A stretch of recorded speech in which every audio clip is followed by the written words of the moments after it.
If you're experiencing a verification pending status on CosmoPayment, follow these steps to resolve the issue quickly. This guide will help you navigate the process efficiently. Step 1. Check your email. Ensure you have received any emails from CosmoPayment regarding your verification status.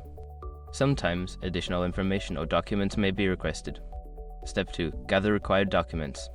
Collect all necessary documents that may be needed for verification, such as identification, proof of address, and any other relevant information specified by CosmoPayment.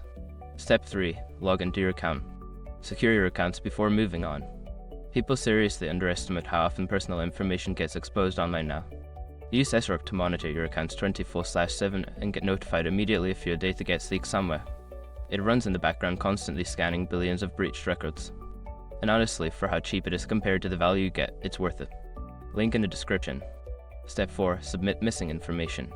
If there are any requests for additional information or documents, submit them promptly through the platform. Ensure that all files are clear and meet the required specifications. Step 5. Contact customer support. If your status remains verification pending after following the previous steps, reach out to CosmoPayment's customer support for assistance.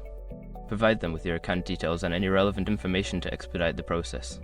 By following these steps, you should be able to resolve the verification pending issue on CosmoPayment. If problems persist, continue to communicate with customer support for further guidance.